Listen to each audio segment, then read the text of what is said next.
Bonjour, bienvenue sur le plateau d'Acteurs Publics TV. Nous sommes au FIC, au Forum international de la cybersécurité à Lille, pour ce deuxième et dernier jour du forum. Forum consacré cette année à la résilience. Alors pour parler de résilience, eh bien, j'ai un invité extrêmement intéressant qui va nous faire comprendre comment passer de la cybersécurité à la cyber-résilience. Il s'agit de Gilles Castéran. Bonjour Monsieur Castéran. Bonjour. Monsieur Castéran, vous êtes directeur sécurité France chez Accenture France, pardon. Et vous avez en gros 7-8 minutes pour faire comprendre aux téléspectateurs d'Acteurs Publics TV comment on devient cyber-résilient. D'abord, mais de quoi vous nous parlez là? Alors, quel challenge. Donc, je suis en charge de l'activité Accenture Sécurité pour accompagner nos clients, justement pour rentrer dans cette démarche de cyber-résilience. Alors, la cyber-résilience, c'est quoi? C'est la capacité qu'ont les organisations, les entreprises à continuer leur activité opérationnelle alors qu'elles subissent ou qu'elles ont subi une attaque, une cyber-attaque.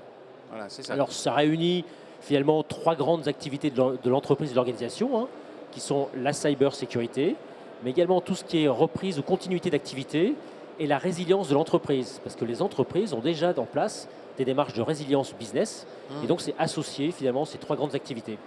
C'est après le crash d'une cyberattaque, comment rester un peu en vie ou s'en remettre et sortir, revenir sur ses deux pieds, c'est ça la cyber-résilience? Voilà, exactement, c'est continuer son activité. Alors on peut s'y préparer, on peut faire des choses pour démarrer. Alors déjà pour bien comprendre le phénomène, c'est que globalement, les organisations, les entreprises ont largement amélioré leur capacité de prévention, de détection des cyberattaques. Au sein d'Accenture, on a fait une étude assez mondiale sur le sujet, en interrogeant plusieurs grandes organisations et grandes entreprises.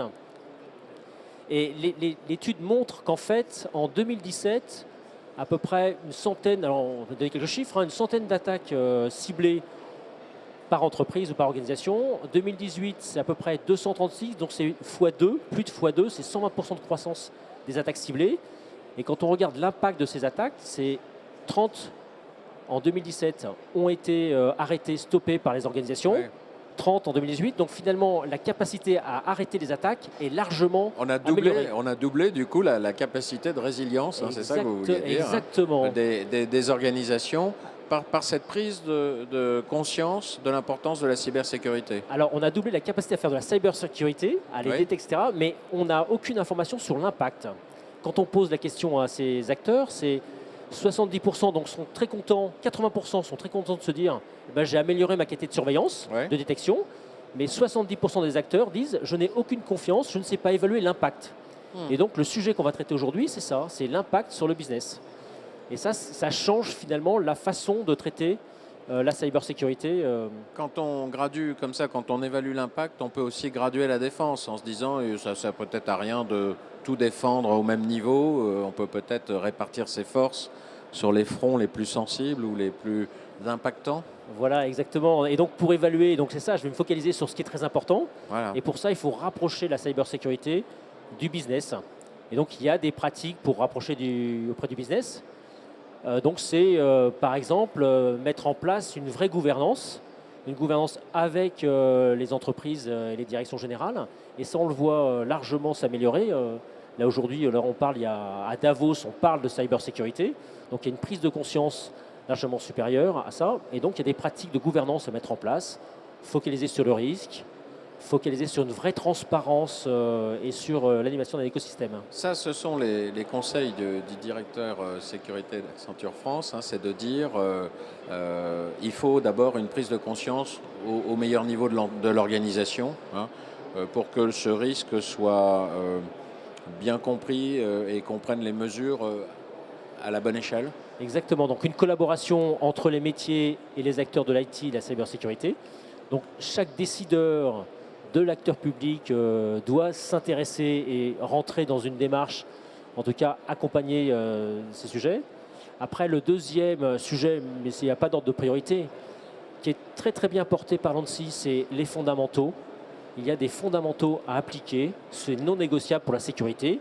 Les fondamentaux, on peut rappeler quelques-uns, le patch management, faire évidemment de la surveillance, construire des architectures de sécurité qui permettent de gérer le risque entre l'acteur qui va accéder, la façon dont il va accéder, le contexte d'accès et la criticité de la donnée.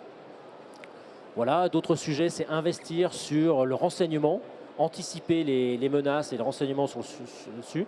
Et puis utiliser les nouvelles technologies. Nous avons à disposition de nouvelles technologies comme l'intelligence artificielle pour automatiser. Et donc il y a en tout cas des beaux sujets à creuser pour améliorer cette cyber résilience. Une bonne palette de décisions à prendre hein, si on veut devenir cyber résilient. Exactement. Donc, merci beaucoup Gilles Castéran. Avec vous, je rappelle que vous êtes directeur Accenture Sécurité France et avec vous, on a compris comment passer de la cybersécurité à la cyber-résilience et devenir une organisation cyber résiliente. Tout ça de façon à protéger, puisque nous on est très préoccupés par cette notion de service public, protéger des services publics efficaces qui, notamment en matière de RGPD et de qualité de la sécurité des données personnelles, restent très vigilants. Je pense que chez Accenture, on partage ce souci-là. Hein. Exactement. Merci beaucoup Gilles Castéran. Merci beaucoup. À bientôt sur Acteur Public TV. Merci. Et à vous tous, merci pour votre attention et à bientôt pour une prochaine émission.